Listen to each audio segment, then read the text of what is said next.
প্রাপ্তি করাটাই হচ্ছে বিশেষ কথা। সে আপনি দেহ শরীর হোক, স্ত্রী শরীর হোক, আর পুরুষ শরীর হোক।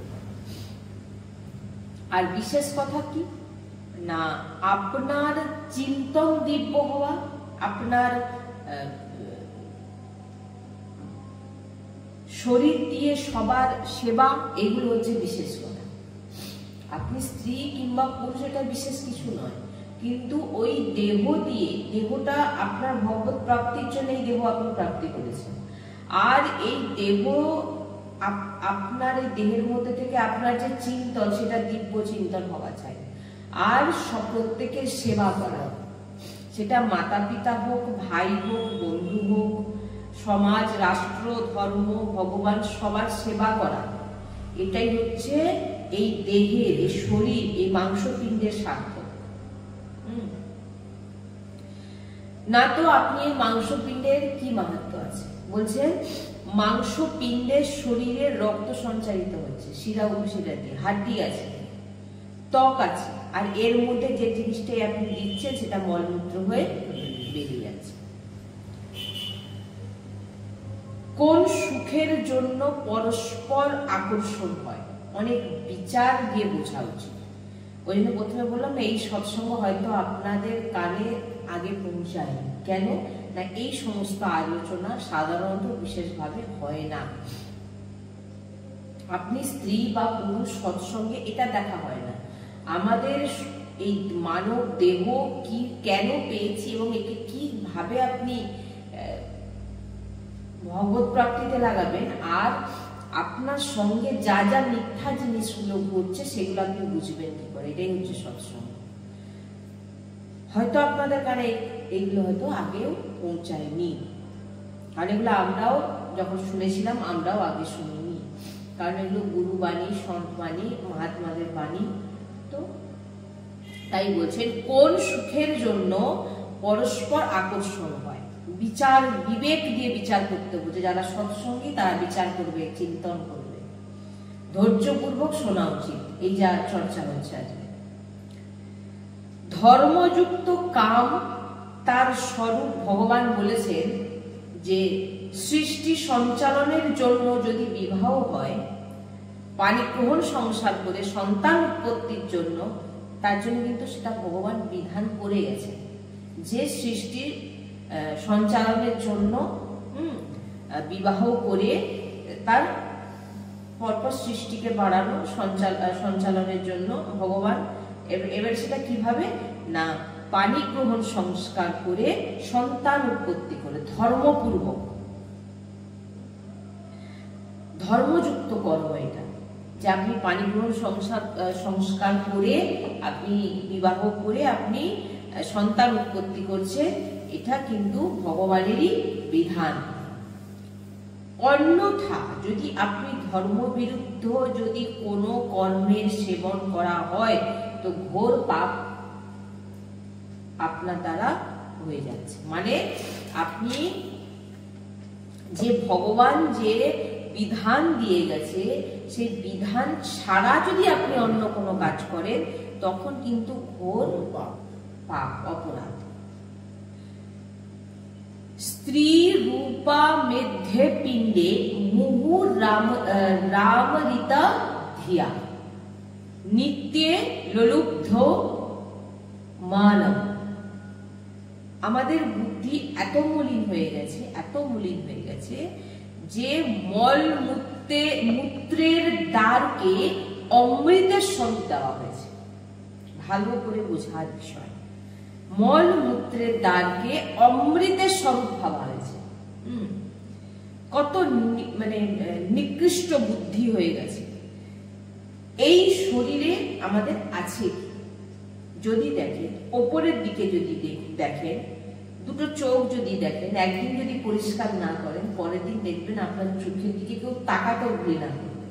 তারপরে যদি নিচে আসেন নাকের মধ্যে কত রকম জিনিস থাকে যেগুলো লোক ঘৃণা করে, নিজেরও ঘৃণা আসে দেখবেন কোনো না কোনো সময়। আরেকটু নিচে আসে, নিচের মুখের ভিতরে থুতু, বমি, কি না কি নোংরা জিনিস। এবং তার থেকে যখন আরো নিচে নেমে যাবেন, মলমূত্রের দ্বার, বলছে যে এই মল মূত্রের দ্বারকে অমৃত বলে সব মেনে রেখেছে। খুব বোঝার বিষয় এগুলো। স্ত্রী রূপা বলছে শ্লোকে, স্ত্রী রূপা মেধ্যে পিণ্ডে মুহুর রামরিতা ধিয়া নিত্যে ললুব্ধ মানম। বলছে নিত্য স্ত্রী শরীরের প্রতি লোভেয়মান হচ্ছ। যদি এই শরীর ভোগ করতে মনে মনে হচ্ছে যে আমার সুন্দর মেয়ে দেখে মনে হচ্ছে যে যদি এই মেয়েটার শরীর ভোগ করি তো আমার জীবন ধন্য হয়ে যায়। এবার এখানে বিচার করতে হবে যে আপনি যার প্রতি কেউ কোনো স্ত্রী পুরুষের প্রতি হোক বা পুরুষ স্ত্রীর প্রতি হোক আকর্ষিত হচ্ছে, সেটা কতদিন, একটা সময় পর্যন্ত, কিন্তু তারপরে ভালোই সে সারা জীবন তার সঙ্গে আছে, তার সঙ্গে তার কোনো তেমন কোনো আকর্ষণ কিন্তু আর থাকবে না যেটা প্রথমের মতো ছিল। এবারে কি হবে যদি দেখেন তার সামনে অন্য কেউ, এই যে বলছেন যে লোলুব্ধ, অন্য কোনো যদি স্ত্রী খুব সুন্দর স্বরূপ চলে এসছে তার সামনে, তখন কিন্তু স্ত্রীর প্রতি তার আকর্ষণটা অলরেডি এমনি কমেই গেছে।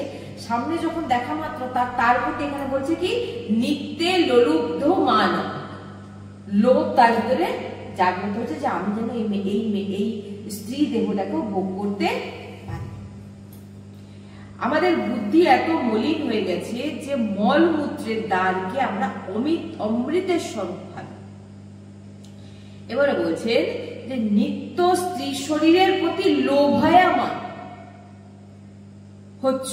যদি এই শরীর ভোগ করতে পেয়ে যাই তো আমার জীবন ধন্য হয়ে যাবে। নিত্য লোলুব্ধ মানম আছে কি যদি বলে না, বিবেক দিয়ে বিচার করে, যদি বিবেক দিয়ে যদি বিচার করে কেউ দেখে সব থেকে ঘৃণিত জায়গা, সেই ঘৃণিত জায়গাকে আমরা কি মনে করছি, অমৃত মনে করছি। বোঝার বিষয় আছে এটা, যেটা আপনারা হয়তো কোথাও শুনতে পাবেন না, কারণ এগুলো সাধু সব এই জিনিসগুলোকে কানে পৌঁছে দিতে বলছে, কারণ এইগুলোই এখন হয়ে গেছে সমাজের একটা ফ্যাশন। হ্যাঁ, তো মন সুখী মনোমুখী চাল মনোরঞ্জনের জন্য বলা হয়নি। আপনাকে সন্তান উৎপত্তি করে পানি গ্রহণ সংস্কার করে সন্তান উৎপত্তি, এটা ভগবানের বিধান, কিন্তু আপনি যখন পানি গ্রহণ সংস্কার করেন আপনার সামনে যেই আসবে, মা আসুক বা যে কোনো স্ত্রী আসছে, তাকে তেমন চোখে ওই বলছে না খারাপ দৃষ্টিতে, একে যদি আমি ভোগ করতে পারি তাহলে আমার জীবন ধন্য হয়ে যাবে, এই যে ভাবনাটা আনা বা তার সঙ্গে কোনো খারাপ আচরণ করা, এটাই হয়ে গেল আপনার ঘোর পাপ। বা আপনার পানি গ্রহণ সংস্কারের পরে এখন তো আপনি দেখবেন যে প্রায় বলতে গেলে গুরুজি যেটা বলেন, আমরা গুরুজির শৃঙ্খলা শুনেছি যে এখন যা পরিস্থিতি হয়ে গেছে, যে এটা এখন নয় বরাবর হয়ে আসছে, তো এখন এটা আরো বেড়ে গেছে। স্ত্রী বলুন আর পুরুষ বলুন, স্ত্রীদেরকে তো আমি বলবো যে গুরুজি পরিষ্কার বলে দিয়েছেন যে পানি গ্রহণ সংস্কার যদি হয়ে গেছে তোমার, তাহলে তুমি যদি শৃঙ্গার করো কার জন্য করছো? শৃঙ্গার মানে সাজানো, কার জন্য করছো? কারণ তোমাকে তো আর কেউ দেখার মতো নেই। যে মেয়েরা, অনেক মেয়েরা শৃঙ্গার করে কি কাউকে আকর্ষিত করবার জন্য, যেটা আমরা আগেও অনেক আলোচনা করেছি, সেটা তোমার তো এখন আকর্ষিত করার কেউ নেই। তুমি যদি আকর্ষিত করেছো তোমার জন্য ভগবান তার জন্য পানি গ্রহণ সংস্কার করে তোমাকে স্বামী রূপে তিনি এসে গেছেন। আপনি কাকে আকর্ষিত করতে চাইছেন? তার মানে ইচ্ছাটা একটা ভাবনা ভিতরে আসে, এই যে লোক নিজের জন্য সাজি, এগুলো সব ভুল কথা। আমার শখ সাজা না। যদি আপনার জীবনে এমন কিছু হ্যাঁ আপনাদের এমন কিছু জীবনে এসে যায়, তখন আপনার সাজার কোনো ইচ্ছেই থাকবে না। বা আপনার যখন কোনো রোগ এসে গেল, আপনি জানতে পেরে গেলেন, আপনার তখন কোনো দিক মনে হবে না যে আমি সাজি বা শৃঙ্গার করি বা কাউকে দেখাই, থাকবে না ভিতরে। কারণ আপনার ভিতরে এখন মনমুখী, মন চাল করে আপনাকে মনোরঞ্জনের জন্য, আপনাকে বিভিন্ন রকম আকর্ষিত করার জন্য আপনাকে আপনি সাহায্যের কাউকে আকর্ষিত করছেন, কিন্তু আপনি জানেন যে আমি বিবাহ হওয়ার পরেও আমি সেজে কাউকে দেখানোর চেষ্টা করছি, কেউ আমাকে বলুক যে আমি কত সুন্দর। এবার একটা কথা এখানে আরো যদি গভীরে যায়, কেউ যদি এসে কোনো পুরুষ আপনাকে যদি এসে বলে দেয় যে খুব সুন্দর দেখতে, এটা সবার কথা নয়, এখানে অনেক সতী আছে যারা স্বামী ছাড়া অন্য কারোর দিকে, এরকম অনেক সতী আছে যে নেই, এরকম এখন নেই কিছু নয়, কিন্তু এখন যেটা হচ্ছে মহাপুরুষগণ যেটা বলছে, আমার কথা নয় এগুলো, কোনো কেউ আমি বলছি বলে নেবেন না, এগুলো সব মহাপুরুষগণের বাণী বলছি, যিনারা লিখেছেন, যিনারা বলেছেন, তিনারের বাণী। তো কি হচ্ছে, যদি কোনো পুরুষ, সে হয়তো বিবাহিত, তার সন্তানও আছে, এই ফোনের মাধ্যমে হয়তো কেউ বলে দিল তোমাকে খুব সুন্দর, আরো গভীরে গিয়ে আমি আরো বলে দিচ্ছি ভেঙে ভেঙে, যে আপনাকে বলে দিল আপনার ভিতর কিন্তু সেখানে মোমের মতো কিন্তু গলে যাবে, আপনি কিন্তু পানি গ্রহণ সংস্কার হয়ে গেছে আপনার, তবু কিন্তু আপনার আকর্ষণ, কারণ মনমুখী চাল, আপনার মন কখনো স্থির নয়। কি বললাম? মন স্থির নয়, আপনার মন দেখবেন অন্যদিকে নিয়ে যাবে, আমার দিকে কেউ তাকাচ্ছে, আমার দিকে দেখছে, আমি যে সাজছি সেটাকে দেখানোর জন্য, মানে হ্যাঁ, সে ভাবছে যে এ আমাকে দেখছে, পরের দিন আপনি আরো ভালো সিঙ্গার করে আমাকে আবার দেখছে, বা ফোনে, এখন তো ফোনই সবকিছু হয়ে গেছে। গুরুজির কাছে অনেকে যান যে আমার স্ত্রী আমার কথা শোনে না, আমি চলে গেলেই তার একটাই কাজ হয় যে সারাদিন ফোনে রিল বানাচ্ছে, রিল বানিয়ে বিভিন্ন লোকের সঙ্গে বিভিন্ন রকম নাচছে, বিভিন্ন রকম সিঙ্গার করে দেখাচ্ছে, অমুক তমুক, ভালো কাজও অনেকে করছে, আর এইভাবে খারাপ কাজ করে নিজের পতনও অনেক করছে। এটা কিন্তু অন্য কারোর পতন হচ্ছে না, নিজেরই পতন হচ্ছে।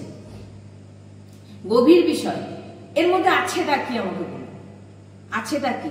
কারণ সে যেটা অন্যজনের প্রতি আকর্ষিত হয়ে চলে যাচ্ছে, অলরেডি কিন্তু তার পানি গ্রহণ সংস্কার হয়ে গেছে, তার বিয়ে হয়ে গেছে, সে কিন্তু একজনের সঙ্গে আছে, যা জিনিস সে অন্য লোকের প্রতি আকর্ষিত হতে যাচ্ছিল, সে একদিন কিন্তু তার স্বামীর সঙ্গেও হয়েছিল, কিন্তু আজকে তার স্বামীর প্রতি সে ইন্টারেস্ট নেই, বা সে স্বামী তার স্ত্রীর প্রতি অত ইন্টারেস্ট নেই, তার মনে হয় আমি এবারে অন্য কেউ যদি দেখে ফেলেছে, বা পুরুষ অন্য কোনো স্ত্রীকে দেখে ফেলেছে, বা কোনো স্ত্রী তাকে কোনো রকম ভাবে, স্ত্রীকে যদি মেসেজ করে কেউ প্রশংসা করে দিচ্ছে, রূপের প্রশংসা, গুণের প্রশংসা, বা কোনো রকম কথা বলতে বলতে, দেখুন সে ফেসে যাচ্ছে, এটা কিন্তু নিজেরই সে ক্ষতি করে ফেলছে।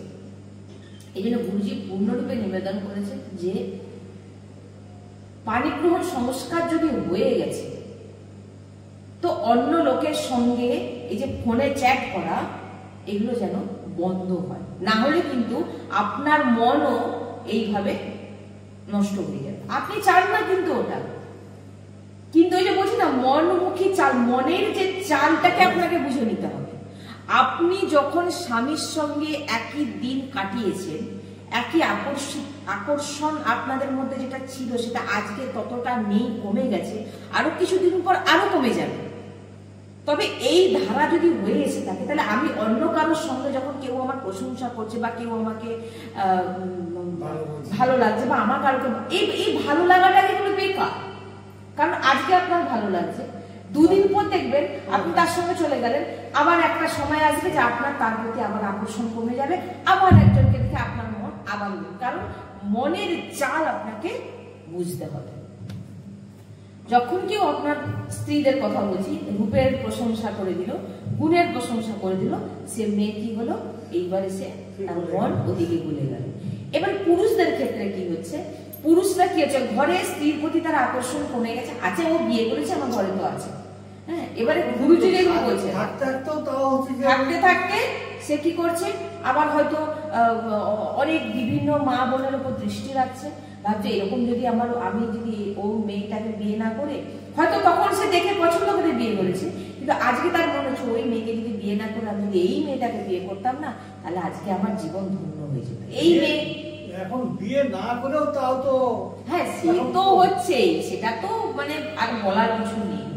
গুরুজি ওই জন্যই বলছে কি, যে কেন এখনকার ছেলে মেয়েরা একসঙ্গে সংসার করতে পারে না, এইটাই কারণ যে তাদের প্রথম যে সংস্কার, সেটা নষ্ট করে দিয়েছে এই ফোন।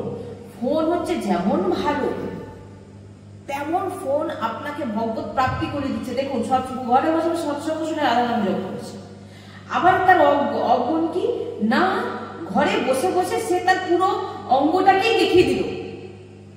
ঘরে বসে বসে কোথাও যেতে হচ্ছে না, তাকে ঘরে বসে বসে তার কথাবার্তা তার সব কমপ্লিট হয়ে যাচ্ছে, দেখাও করতে হচ্ছে না, কথাবার্তা তার সব ধীরে ধীরে ধীরে ধীরে সে পরপর পরপর তার সংসার।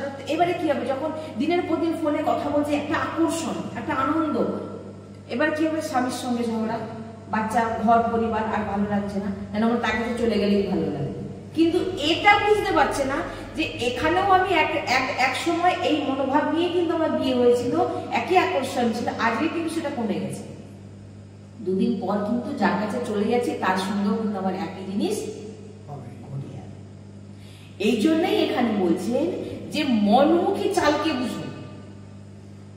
ফোনে অন্য লোকের সঙ্গে চ্যাটিং বলে, যেটা সাধারণত আমরা এই সমস্ত কিছু করি না, গুরুজি আমাদের কোনো প্রয়োজনও পড়ে না। কারণ আমাদের যে ভাগবতিক মার্গে আমাদের সারাদিন এই ভাগবতিক অধ্যায়ন, সৎসঙ্গ শ্রবণ করা, সেবা, এই তিনটেতেই আমাদের যা সময় চলে যায়, যে আমাদের অন্য কোনো কিছুতে আমাদের, আর যদি আমি অন্য কোনো কিছুতে মন লাগাতেও যাই, হ্যাঁ, তো তার জন্য সৎসঙ্গ আমাদের কিন্তু সেই জায়গাটা থেকে টেনে নিয়ে আসে। যে সৎসঙ্গ আমাদের বলে দেয়, গুরু কৃপা বলে দেয় যে তুমি এই কাজটা করতে, সেটা তোমার ভুল। তাই জন্য এখানে বলছেন যে ফোন কেন দেখবেন না, ফোন দেখবেন, ভালো জিনিস দেখবেন, সৎসঙ্গ দেখুন, নাম সংকীর্তন শ্রবণ করুন। কিন্তু আপনার যেগুলো ভালো লাগছে, আমি তো বলবো যে টাইম পাসের জন্য গ্রন্থ পড়ুন, গীতা পড়ুন, ভাগবত পড়ুন, হিট 84 পড়ুন। আমি কিন্তু আপনাকে বলবো না যে আপনি ফোন দেখুন। ফোন কখন দেখবেন, একটা টাইমে সৎসঙ্গের জন্য, শুধু সৎসঙ্গ শ্রবণের জন্য, বা আপনার কোনো দরকার হলে। এই নয় যে সারাদিন আমি ফোন নিয়ে রান্না করতে করতে তরকারি পুড়ে যাচ্ছে, আমি ফোন নিয়ে বসে আছি, লাস্টে ফোনে এমন চ্যাটিং এ ব্যস্ত হয়ে গেছি যে কড়াইয়ের তরকারিটাও কিন্তু পুড়ে গেছে।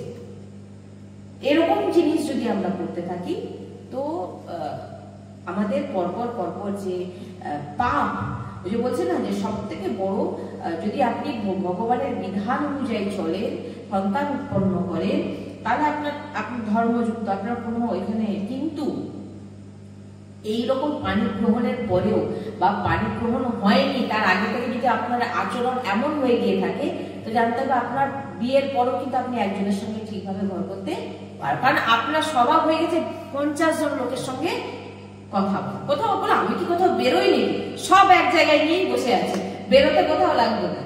কি বললাম, বলে আমি কি ঘর দিয়ে বেরোই নি, আমি তো সারাক্ষণ ঘরেই বসে থাকি, আমি কি কোনো খারাপ কাজ করি নাকি? আরে ভাই, তুমি যে পুরুষ হও আর নারী হও, তোমাকে খারাপ কাজ কিছু করতে হবে না।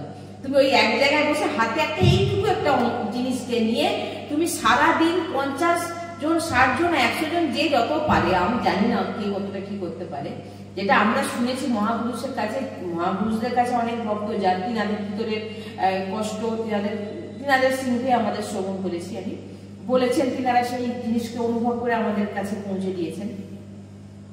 বারবার বলছেন যে এক জায়গাতে বসে সে সব কাজ ছেড়ে দিচ্ছে, ঘরে বসে, সে বিয়ে হোক আর বিয়ে না হোক, সব কি করেছে। এবারে ধরুন একটা মেয়ে বা একটা ছেলে বা একটা মেয়ে, সে বিবাহ করেনি, সে সারাদিনে 30 জন 40 জন ছেলে মেয়ের সঙ্গে, একটা ছেলে একটা 30-40টা মেয়ের সঙ্গে কথা বলছেন। কথা বলা আর সাধারণ আর কথা মানে বিভিন্ন রকম, এখন তো ফ্রড, মানে বিভিন্ন রকম ফেক জিনিস নিয়ে আমি তোমাকে অমুক তমুক এই চলছে, একসঙ্গে 5-6 জনের সঙ্গে চলছে। মেয়েও সেই একই জিনিস করছে, ছেলেরাও একই জিনিস করছে, বিছানায় শুয়ে এসে বিন্দাস একই জিনিস করে যাচ্ছে।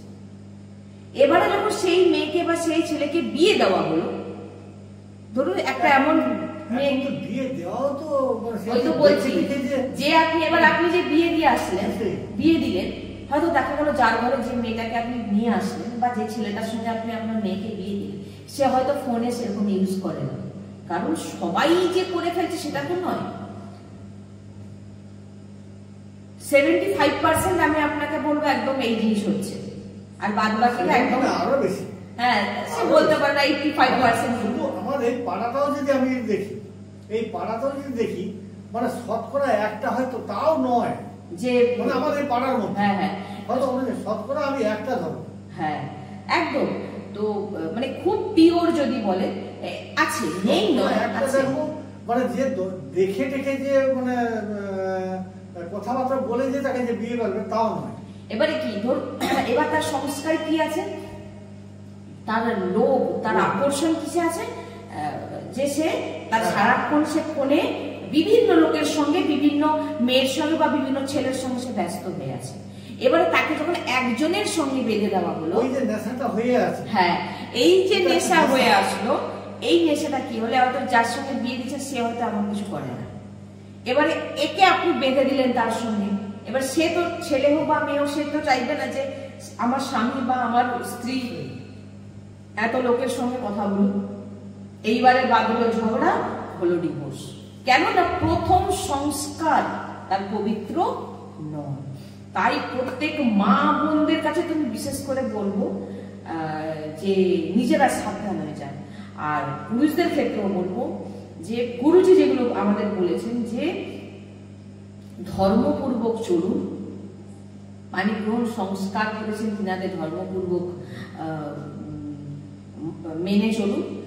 আর স্ত্রী মেয়েদের কথা বলবো যে ভুলিয়ে আপনাকে এমন ভাবে প্রলোভন দেবে যে আপনি কিন্তু তাদের ফেসে ফেসে যেতে থাকবেন। আপনার স্ত্রী, স্বামী আছে, পুত্র আছে, ভরপুর সংসার আছে, টাকা পয়সা, বাড়ি গাড়ি কোনো অভাব নেই, কিন্তু আপনার ওইটাই বলছে মনের ভিতর অন্য জিনিস চলছে, হ্যাঁ। এই জন্য বলছেন যে সবার কাছে আমি বলছি যে এইগুলো থেকে বাঁচার চেষ্টা করুন, এইগুলো থেকে বাঁচার চেষ্টা করুন। যেগুলো মহাপুরুষের বাণী, এগুলো আমি কিচ্ছু বলছি না, এগুলো মহাপুরুষ যা যা এখনকার পরিস্থিতি আপনারা নিজেরাই দেখুন, হ্যাঁ ওইটাই বলছি যে দেখলেই আপনারা বুঝতে পারবেন যে কি চলছে। মহাপুরুষের বাণী কিন্তু আপনি যদি আজকের এই সময় গুরুজি তো বলেন যে তাদের রাত হয় কটায় না ভোর 4টে, আর ভোর হয় কটায় না সকাল 11টায়, দুপুরের খাবার কখন খায় না বিকেল 4টে, রাত্রের খাবার কখন না রাত 12টা, 12:30, 1টার সময়, কেউ আবার 3টের সময়ও খাচ্ছে। সে আবার স্বাভাবিক নয়। আজ থেকে 20 বছর আগে আপনি দেখুন এই জিনিস ছিল। আমাদের সময় আমরা তো দেখেছি যে সন্ধ্যেবেলা 8:30, 9টা বেজে গেলেই লাইট আগে আমাদের অফ হয়ে যেত, 8:30, 9টা। এখন আপনি লাইটটা অফ হয়ে যাচ্ছে কিন্তু ব্রেনের লাইট জ্বলছে। কি ব্রেনের লাইট মানে শেষ করে দিল। যেমন ভালো গুণ আছে তেমন প্রচন্ড পরিমাণে খারাপ গুণ আছে।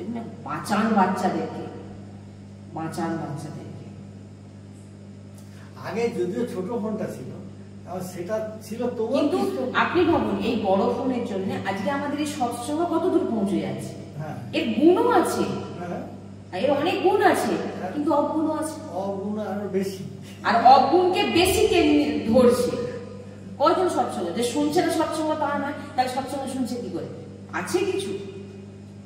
আর তো এই কারণে বলছেন যে এমন ফেসে যাবে যে এমন ফাঁসবেন যে আপনি আর কোনোদিন কোনো জায়গায় রাস্তা খুঁজে পাবেন না বেরোনোর জন্য। ওই যে মাকড়সার জাল বলে না, একবার যদি ফেসে যান আর আপনি কিন্তু বেরোতে পারবেন না। বলছেন যে মলমূত্রের দ্বারকে আপনি অমৃত ভাবছেন, যার প্রতি আপনার আকর্ষণ কিছুদিনের জন্য থাকে, বলছেন সেই অমৃত লালসা বলছেন মৃত্যুর দিকে আপনাকে নিয়েছে। অমৃত নয়, মৃত, আপনাকে দিনকে দিন মৃত করে দিচ্ছে। যে আকর্ষণ ক্ষণিকের নয়। আজ এর সঙ্গে আকর্ষণ হচ্ছে, কাল বলবেন আমি তো এর সঙ্গে ছেলে হোক বা মেয়ে হোক আমার সঙ্গে এর সঙ্গে ঠিকঠাক ভাবে সম্পর্ক নেই, ভালো নেই, আমি ভালোবাসি, ভালো লাগে না, একসঙ্গে থাকতে পারি না, আমি অন্য একজনকে। তার সঙ্গে দুদিন পর যাবে, দুদিন পর সেম জিনিস ঘটবে, 5 বছর 2 বছর 5 বছর পর সেই একই জিনিস ঘটবে। তো কি লাভটা হলো? এটাই তো বুঝতে পারে না কেউ। ভাবে যে আমি আরেকজনের সঙ্গে সম্পর্ক করে দিলে আমি খুব ভালো থাকবো। ভাই যে জিনিস হয়েছে তোমার আগে, সেই একই জিনিস দুদিন পরও তার সঙ্গে ঘটবে। তাই একদম যদি আপনার সঙ্গে অত্যাচার হয়, গুরুজি বলেছেন কখন ডিভোর্স নিতে হয়, যদি আপনার উপর অত্যাচার হচ্ছে, আপনাকে মারছে, আপনার শারীরিক দিক থেকে আপনি খারাপ নয়, আপনার সঙ্গে শারীরিক দিক থেকে তখন আপনি ডিভোর্সের কথা গুরুজি বলছেন। তার আগে কিন্তু গুরুজি বলেন, গুরুজি বলেছেন যতটা প্রয়াস করা, কারণ তুমি এই সংসার ছেড়ে দিয়ে হয়তো আবার একটা সংসার করতে গেলে সেখানেও তোমার সঙ্গে একই জিনিস, একই মানে কি আপনার সঙ্গে এখানে যা জিনিস ঘটছে, মেন্টাল বলুন শারীরিক বলুন, একই জিনিস আপনার সঙ্গে সেখানেও ঘটবে।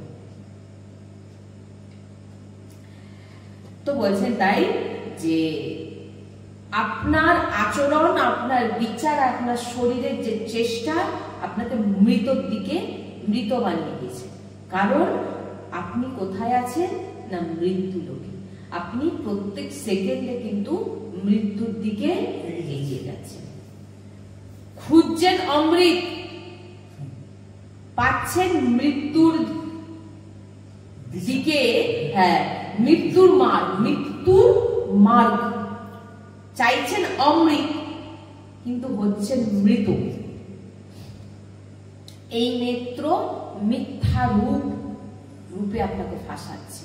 আপনি ঘর থেকে বেরিয়েছেন, বেরিয়ে দেখবেন বাহ কি সুন্দর একটি মেয়ে যাচ্ছে, বেশ দারুণ দেখতে,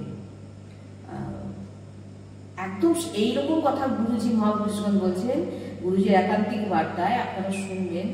বলছেন যে যাচ্ছে সামনে মেয়েটা কি সুন্দর দেখতে, এইরকম মেয়ে যদি আমার জীবনে আসতো না, আমার জীবন ধন্য হয়ে গেল। কাকে বিয়ে করেছি আমি? তাই পানি গ্রহণ সংস্কারের আগে তোমার কেন মনে ছিল না? তখন তোমার মনে হয়েছিল যে ও আমার জীবন ধন্য হয়ে গেছে, এমন মেয়েকে আমি বিয়ে করি। আর আজকে তোমার কিছুদিন পর তোমার আকর্ষণ যখন তার প্রতি কমে গেছে, তুমি এইটা জিনিসটা কেন বুঝতে পারছো না যে এই যে তোমার আকর্ষণ, এটা ক্ষণিকের আকর্ষণ, এ সারা জীবন থাকবে না তোমার এমন আকর্ষণ। আর এমন পরপর মন আপনাকে আজে কালসে এইরকম পছন্দের এই যে নেত্র আপনি যে দেখছেন, আপনি কাকে কি নজরে দেখছেন? মানে মায়া, বিষাক্ত জিনিস, মায়া এমন ভাবে সব প্রভাব বিস্তার বোঝার বিষয়। আপনার নেত্র কি দেখছে? মিথ্যা রূপ দেখছেন। কোন রূপকে দেখছেন আপনি? একদিন যদি সে যদি তার নিজের স্নান না করে, চোখ পরিষ্কার, মুখ পরিষ্কার, নাক পরিষ্কার, সর্ব অঙ্গ যদি পরিষ্কার না করে একদিন, দুদিন, এক সপ্তাহ পর তার গাঢ় ধরে যেতে আপনার ঘৃণা লাগে। কোন রূপকে দেখছেন আপনি? ক্রিয়া বিনোদনকে দেখুন। চামড়া দেখছেন ফর্সা, আজকে দেখে ভাবছেন আমার বউ বা আমার স্বামী যদি এমন ফর্সা হতো কত সুন্দর হতো, বিয়ে করেছে এটা কালো। বলছেন চামড়া ফর্সা হোক আর কালো হোক, যে রকমই মোটা হোক রোগা হোক, আপনার নেত্র এই যে তাকে যে দেখছে, আপনার যে দৃষ্টিটা, এটাই হচ্ছে একদম আপনাকে নরকের দিকে, একদম আপনার পুরোপুরি পতন। আপনি যে দৃষ্টিতে দেখছেন তার দিকে। এক যুবক বলছেন যে আমি মানে ভালোবাসতো, এবার সেই মেয়েটা কি করেছে, আরেকজনের সঙ্গে পালিয়ে বিয়ে করে দিয়েছে। এর সঙ্গে সম্পর্ক রেখেছে। সে গিয়ে গুরুজির কাছে বলছেন যে আমি মৃতপ্রায়, আমি অনেকবার সুসাইড করতে গেছিলাম, প্রচুর ভালোবাসতাম, আমার সঙ্গে ভালো কথা বলতে বলতে পালিয়ে গিয়ে বিয়ে করেছে। কারণ সে তো একজনের সঙ্গে কথা বলেনি। গুরুজি বলছেন সে তো একজনের সঙ্গে কথা বলেনি, সে তো 5 জনের সঙ্গে বলেছে, এবার তার মধ্যে একজনকে ফাঁসিয়ে দিয়েছে। তো জীবনে হেরে গেছি, আমি আর বাঁচতে চাই না, ভগবান আমাকে যেন তাকে ফিরিয়ে দেখুন। সে ভগবান আজ কি প্রার্থনা করছে, কাকে চাইছে যে অন্যকে নিয়ে পালিয়ে গেছে, সে যদি কোনদিন ফিরেও আসে আপনার কাছে কিছুদিন থেকে তার আকর্ষণ মিটে গেলে সে আবার অন্য কারো কাছে পালিয়ে যাবে, বা আপনি অন্য কারো কাছে চলে যেতে পারেন। আপনার দৃষ্টি অন্যদিকে, কারণ এই নেত্র কাকে কোন সময় দেখে আপনার কিরকম ভাবনা জেগে যাবে সেটা আপনি জানবেন না। না, মনের গতি ঘুরে বেড়াচ্ছে, খুব সাবধানের জন্য। কেউ এই গতিকে আটকাতে যদি পারে সে হচ্ছে সাধক, তাকেই সাধক বলা হয়। যে নিজের নেত্রের যে রূপ দর্শন, নেত্র আপনার কি দেখছে, সে স্ত্রী হোক আর পুরুষ হোক। এই যে একদিন সৎসঙ্গে একদিন বলছিলাম যে জিনিসটা দেখবে দেখার পর সেটা দ্বিতীয়বার যেন না দেখা হয়। হ্যাঁ। অনেক কিছুই হয়তো চোখে পড়ে যায়। আপনার চোখে পড়বে তো, আপনাকে মায়া আপনার সামনে ফেলবে যাতে আপনার পতনটা আরো হয়, চোখে পড়ে যায়, কিন্তু সেটা আবার দ্বিতীয়বার যেন না দেখা। হ্যাঁ, ঘুরে আমি এসে হ্যাঁ দেখেছেন যে না এটা খারাপ ভাবনা, খারাপ এসে গেছে, মনে রাগ এসছে, একেই বলা হয় সাধক। একে সাধক। নাহলে দেখা করো বাহ খুব সুন্দর, তো এরকম ভাবনা জীবনে আসলে আবার একবার দেখি ব্যাস গেলেন, আপনার পতন হয়ে গেল। আবার ঘুরে দেখি, যেখানে দৃষ্টি গেল সেখানেই জমে গেলেন, বলছেন হয়ে গেল আপনার পতন। এটা হচ্ছে সংসারের খেল, খুব বেঁচে যান। যার পিছনে দৌড়াচ্ছেন, গুরুজি বলে সব থেকে ঘৃণিত জায়গা হচ্ছে মলমূত্রের স্থান, আপনি তার প্রতি আকৃষ্ট হচ্ছে। এত ক্লিয়ার ভাবে কেউ বোঝাতে পারে এইভাবে? যে মলমূত্রের স্থানকে আপনি অমৃত ভাবছেন, যে মলমূত্র স্থানকে আপনি আপনার জীবন মনে করছেন, আপনি দেখুন ওই জায়গাকে, ওটা সব থেকে ঘৃণিত জায়গা, আর সেই জায়গাকে আপনি অমৃত মনে করছেন, তো ওটা আপনাকে মৃত্যুর দিকে নিয়ে যাচ্ছে, যেটা আপনার পতনের একদম বিশেষ কারণ, পতনের রাস্তা। প্রেম সঠিক জায়গায় করুন, প্রেম সঠিক জায়গায় করুন। কি না, প্রিয়া প্রিয়তমের প্রতি আপনার যেন প্রেম বৃদ্ধি বাড়ে।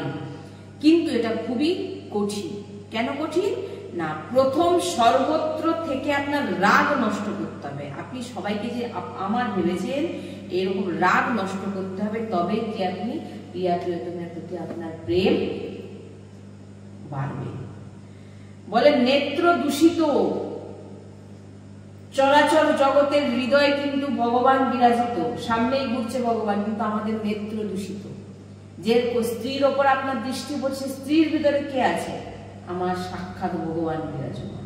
আপনি কিন্তু ভগবান সামনে বিরাজমান, তাকে দেখছেন না, আপনি চামড়া দিয়ে মাংসের পিণ্ডকে দেখছেন, যেটা একসময় গলে যাবে। আপনি যাকে দেখছেন সে একদিন বৃদ্ধ হবে, চামড়া কুচকে যাবে, তার সর্বাঙ্গ বেকার হয়ে যাবে আর নষ্ট হয়ে যাবে। আর আপনি যাকে দেখছেন সেও নষ্ট হবে, আর আপনি যে দেখছেন আপনি নিজেও নষ্ট হবেন। তাই বলছেন যে বাইরের কেবল চামড়া দেখে আমরা আকর্ষিত হচ্ছি, এই চামড়া বেশি দিন কিন্তু টিকবে না। আপনি বলুন একসময় কত রূপবান ছিলেন, আপনি কেমন ছিলেন, ধীরে ধীরে ধীরে ধীরে ধীরে ধীরে আপনার পরপর আপনি কোথায় যাচ্ছেন? মৃত্যুর দিকে যাচ্ছেন। এটা কেন কেউ বুঝতে পারছে না? বলছেন একেই সাধক শাসনে রাখে, কাকে না নেত্রকে। প্রথম নেত্র সাধক যেখানে মনে করবেন সেখানেই দেখবেন, আর যেখানে মনে করবেন না, অন্যথা তিনি মরেও যদি জানতো অন্যদিকে কোথাও তাকাবেন না।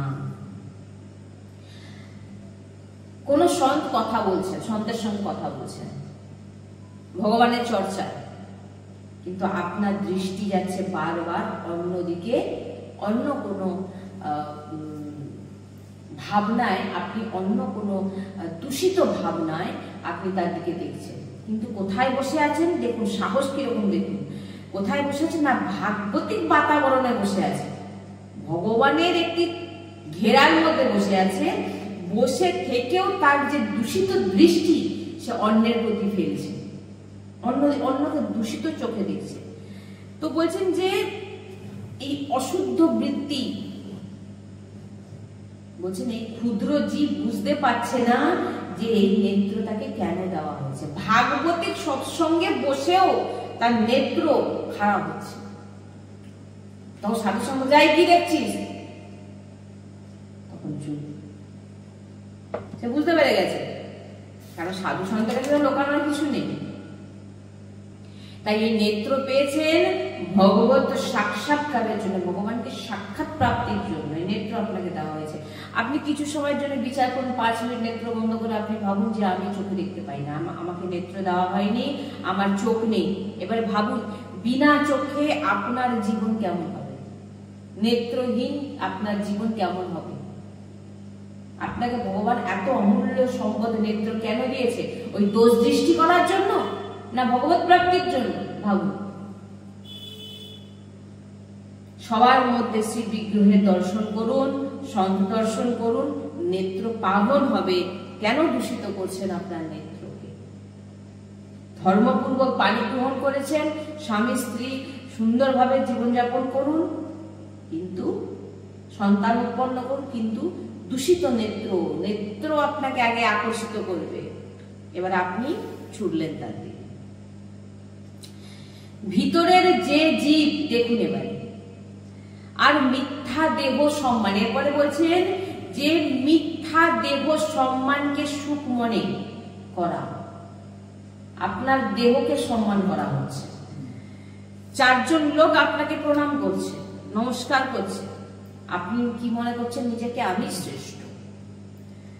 কিঞ্চিত মাত্র আপনি শ্রেষ্ঠ নন। কেন না এই পঞ্চভূত শরীর, এই যে পঞ্চভূত যে শরীর, যাকে প্রণাম করছে তিনিও পঞ্চভূত শরীর, আর যে করছে তারও কিন্তু পঞ্চভূত শরীর। যিনাকে করছে তার মধ্যেও ভগবানের অংশ, আর যে করছেন তার মধ্যে কোনো পার্থক্য নেই কিন্তু। তাই বলছেন যে আপনাকে, যে জীব আপনাকে সম্মান করছে, বলছেন সেই হচ্ছে শ্রেষ্ঠ। আপনাকে যে প্রণাম করছে সে শ্রেষ্ঠ, আপনি শ্রেষ্ঠ নয়। আর যদি আপনি নিজেকে ভাবেন আমি অনেক বড় মহান ব্যক্তি, তো বলছেন, কিন্তু আপনি এটা বুঝুন যে আপনাকে যে প্রণাম করছে সেও পঞ্চভূত দিয়ে তৈরি এবং তার মধ্যে ভগবান বিরাজমান। আমিও পঞ্চভূতে তৈরি, আমার মধ্যে ভগবান বিরাজমান। তার পার্থক্যটা কি? কিন্তু সে আপনাকে প্রণাম করছে, আপনি বসে আছেন। এর মানে হচ্ছে এটাই যে মহান তিনি আপনাকে প্রণাম করছেন, তার শ্রদ্ধা প্রবল। কি বলছি? তারপর তার মধ্যে আর আপনার মধ্যে কিন্তু কোনো অন্তর নেই। আর এই দেহ পঞ্চভূত, এই পঞ্চভূতের দেহ পরমাত্মার অংশ, তার মধ্যে বিরাজমান। তাই শ্রদ্ধা, তার শ্রদ্ধা বড়, তাই সে আপনাকে প্রণাম করছে। যে প্রণাম করছে তার শ্রদ্ধা বড়। একই তো সব, ভিতরে একই, পঞ্চভূত দিয়ে তৈরি, ভগবান বিরাজমান, সব একই তার মধ্যে। আর যে যাকে করছে তার মধ্যে, কিন্তু যাকে করছে সে অহংকারে পুষ্ট হয়ে যাচ্ছে, আর যে করছে তার ভিতরে শ্রদ্ধা অনেক উচ্চ স্থান প্রাপ্তি করছে। তাই নিজেকে বড় মনে করে সম্মান প্রাপ্তির লোভে সম্মান স্বীকার না করা। এই জন্য তো আমি সব জায়গায় গিয়ে বলে থাকি যে আমি আমার গুরুজির বাচ্চা, সব জায়গায় বলি, দেখবেন সব সৎসঙ্গও বলি। আর এই চরণ স্পর্শ করে প্রণাম করাটা আমি কখনোই একদম নয়, কারণ আমি সে যোগ্য মনে করি না নিজেকে। এখানে বসে বলছি বলে আবার মনে হবে যে না নিজেকে মহান বলার জন্য, না, এটা আমি মনে করি, এটা আমার ভাবনা যে সাধু সন্তের যে চরণ স্পর্শ করতে, তিনাদের অনেক উচ্চ স্থানগুলো চরণ স্পর্শ করতে তিনারা, কিন্তু আমরা বাচ্চা, আমরা গুরুজির বাচ্চা, আমাদের চরণ স্পর্শ করে কেউ প্রণাম করেছে, তার ভাবনা, তার ওই যে বললাম তার ভাবনা, তার শ্রদ্ধা তার ভিতরে আছে, কিন্তু যিনি গ্রহণ করছে তিনি যেন গ্রহণ না করে হৃদয় দিয়ে। এই প্রণামটা কিন্তু আমাকে নয়। এই জন্য সব জায়গায় বলি যাই করো না হাতে প্রণাম করুন, কিন্তু এবারও কি আমি সেখানে আমাকে বলেছি যে চরণ স্পর্শ করে একদম, কারণ সে যোগ্যতা আমি নেই, আমার মধ্যে নেই। সেটা প্রাপ্তির জন্য তো কোনো যোগ্যতা আছে। প্রণাম তো অনেকেই করছে, কিন্তু প্রণাম তার শ্রদ্ধা অনেক উচ্চে, তাই সে প্রণাম করছে, তার শ্রদ্ধা অনেক উচ্চে, কিন্তু যাকে করছে তার ভিতরে যেন অসন্তুষ্ট। কি বলতে বুঝতে পেরেছি? আর নিজের যদি সম্মানকে আপনি স্বীকার করে নেন, বলছেন নিজের হৃদয় অপবিত্র হয়ে গেল, কারণ অহংকারে ভরে গেল। বড় মন ফাঁসাতে থাকে, খুব সাবধান। সন্ত, সদ্গুরু আর শাস্ত্র ইনাদের সূত্রকে যখন স্বীকার করবেন তখন বুঝতে পারবেন যে আমি ফাঁসতে ফাঁসতে বেঁচে এসেছি। সন্ত, সদ্গুরুদেব ভগবান আর শাস্ত্রের যখন সূত্র আপনি মানবেন তখনই আপনি বুঝতে পারবেন যে কি ফাঁসানটা আমি ফাঁসতে গেছিলাম। সেখান থেকে সদ্গুরু, সন্ত, শাস্ত্র আমাকে টেনে বার করে নিয়ে এসে। শ্রীপাদ বলছেন, দেখো জননেন্দ্রিয় ফাঁসালো কাম বেদনা, নেত্র ফাঁসালো রূপে, হৃদয় নষ্ট হলো, অপবিত্র হলো সম্মান স্বীকার করে। পুরো জীবন নষ্ট হয়ে গেল। আর বলছেন জিহ্বা, সব থেকে ভয়ানক হচ্ছে জেনে নেই, জননেন্দ্রিয়, রসইন্দ্রিয়, নেত্রেন্দ্রিয়, আর এর মধ্যে সব থেকে বিশেষ হচ্ছে রসইন্দ্রিয়, জননেন্দ্রিয়। এই দুটোকে যে কন্ট্রোল করতে পারবে সেই উপাসক। আর নাহলে সবকিছু মানছে কিন্তু এই দুটো ইন্দ্রিয়ের প্রতি কন্ট্রোল নেই, তো তাকে উপাসক মানা হবে না, সাধক বলা হবে না, আর তার ভগবত প্রাপ্তিও সম্ভব নয়। এবার এখানে বলছেন জিহ্বা, ভোজনের স্বাদে, আহ কি মিষ্টি খেলাম, কি ভালো লাগে, হ্যাঁ টক, খুব টেস্ট। যদি জিহ্বা রসেন্দ্রিয় স্বাদ নেওয়াতে মগন থাকেন, তো রাধা নাম সুধা রসম, এই রসকে কিন্তু আপনি, এই রসের টেস্ট কিন্তু আপনি নিতে পারবেন না। এই ভোগের টেস্টই নেবেন, খাবেন আর মল হিসাবে বার করে দেবেন, যেটা ভিতরেও থাকবে না। উচিত আহার, ভাগবতিক প্রসাদ আর তার প্রতি আসক্তি, কোনো কিছু টেস্ট নেবেন না। মহাপুরুষগণ বলেছেন যে মালা হয় না, নারকেল মালা, তার মধ্যে যা কিছু প্রসাদ সব একসঙ্গে মিশিয়ে, টেস্ট তো ভগবান নেয়, আমরা তো নামের টেস্ট নেই। সাত দৃষ্টি যিনারা রাখে, বলছেন এই 2 আঙ্গুলের জীব, আপনি দেখবেন এই আঙ্গুল, এই যে জীবটা 2 আঙ্গুলের জীব, বলছেন এই 2 আঙ্গুলের জীব এতটুকুতেই আপনি স্বাদ বুঝছেন। যখন ওই খাবারটা যখন আপনার ভিতরে চলে গেল, এখানে কিন্তু কিছু নেই, আর স্বাদ কোথায়? 2 আঙ্গুলের জীবে ঘোরাচ্ছেন, স্বাদ বুঝছেন, দিয়ে বা আপনি টেস্ট নিচ্ছেন, আজকে এটা হলে ভালো, আজকে ওটা হলে ভালো, একটু মিষ্টি, এটা পাচ্ছেন, কতদূর টেস্ট বুঝছেন জানতে চাইছে, কতদূর টেস্ট আছে শুধু এই 2 আঙ্গুলের জিভে। তারপরে এই ঘুরালেন, চেওয়ালেন, স্বাদ হলো, এবারে গিলে নিলেন, এখান থেকে কিন্তু আর কিচ্ছু। তাহলে কি ভাবুন লোক। তাই বলছেন যে শুধু ঘোরানোটাই স্বাদ, টেস্ট কিচ্ছু নেই লোতে।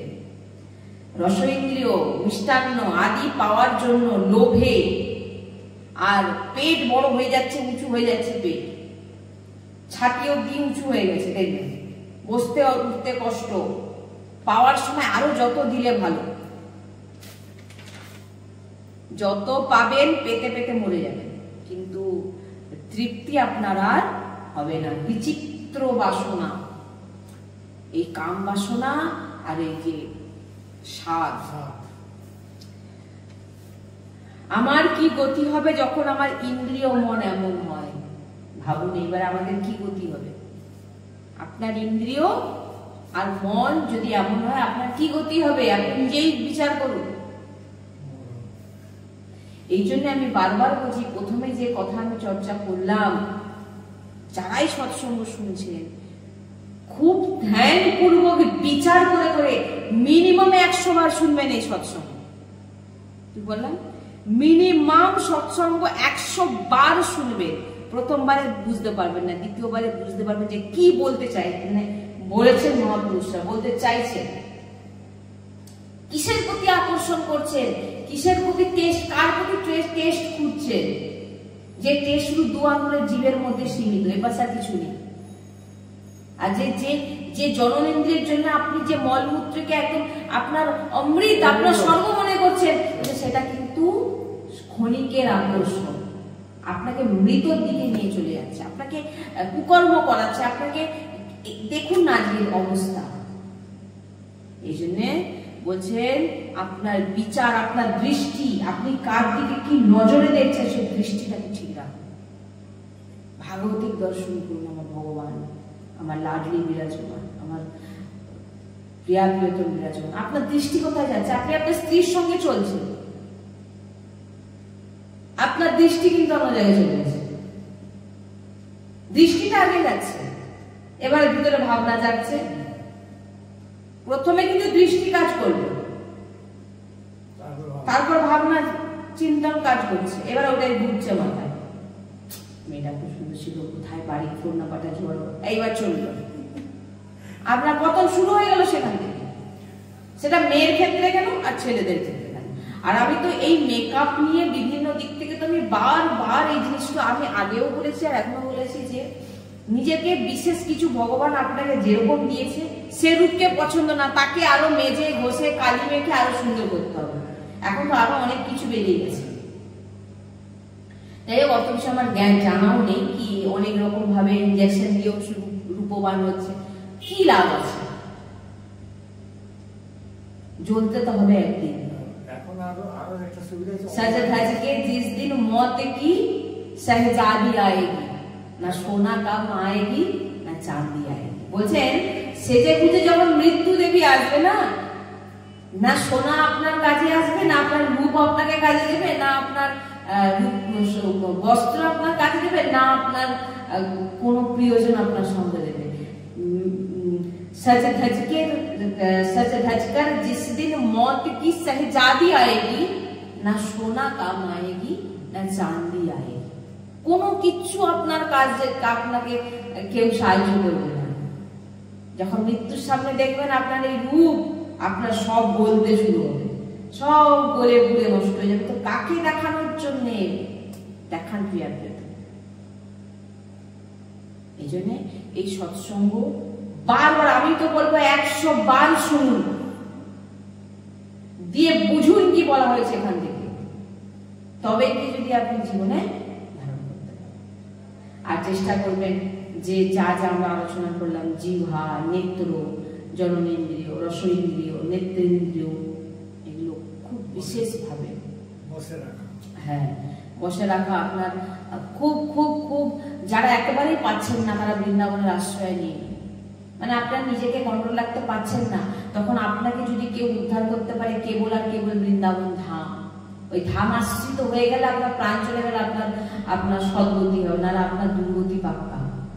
বৃন্দাবন ধামের আশ্রয় নিয়ে নিন, আর সেখানে গেলে আপনি সৎসঙ্গ পাবেন, সৎসঙ্গ পাবেন। যদি সেখানে ধারণ করতে পারেন ভালো, তাহলে ধাম বাস আপনার আপাতত একটু হলেও আপনি মানে না হলে আপনি এর ওষুধ একটাই সঞ্চালন করেছেন, ধাম বাস, মানে ধামে পড়ে থাকলে যদি আপনার মৃত্যুটাও হয়ে যায় তবু আপনার, কারণ আপনি আপনার চিন্তনকে তার পাল্টাতে পারছেন না। কারণ একটা সময় ভোগ করে করে একটা সময় এমন চলে যায় না আপনি চাইলেও আর ভগবত স্মরণ হবে না।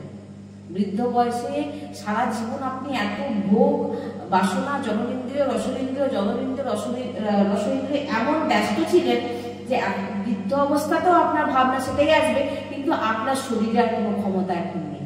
জিহ্বা দিয়ে পেটে গেলে পেট খারাপ হয়ে যাচ্ছে, আর জননেন্দ্রিয় ক্ষমতা থাকলেও সেরকম বল নেই। তাই জন্য বলছেন যে এই দুটো বল আপনার নষ্ট হয়ে যাবে, কিন্তু আপনার মনে বলে খুব তেজ থাকে, এটা খেয়ে নি, ওটা খেয়ে নি, এই মেয়েটা কিছু বয়স হয়ে গেছে কিন্তু ভাবনা হলো, বুঝতে পেরেছেন? এটা মন তো পুরো হয়নি, দেহ পুরো হয়ে গেছে, দেহের বল নেই কিন্তু মনের বল আছে। এটা খেয়ে নি, ওটা খেয়ে নি, পেটটা আরো ভালো ভালো খাবো, কিন্তু পেট তো নিতে পারছে না। এটা বলছে সারা জীবন যা করে এসছেন আপনি চাইলেও নিজেকে চেঞ্জ করতে পারবেন না। তো সাধু সন্ত বলছেন, মহাত্মাজন বলছেন যে এর উপায় হচ্ছে ধাম বাস করা। ধামে চলে গেলে আপনার যদি মৃত্যু হয় তবু আপনার কল্যাণ হবে, না হলে দুর্গতি পাক্কা। এমনি তো করে ফেলেছেন সারা জীবন যা, তাও ওদের ভগবানের সামনে দিয়ে আছে, ভগবান তার, সে যে ভগবানের সামনে যাবে তার সে ভাবনার তো আসতে দেবে না আর মায়া, কারণ সে সারা জীবন যা পাপ করেছে তাকে কোনো রকম ভাবে আর সে রাস্তাই পাবে না। যে বলুন এমন ফেসে যাবেন যে আপনি আর রাস্তা পাবেন না আর কোথাও যাওয়ার। বুঝতে পারলেন? শ্রী রাধা।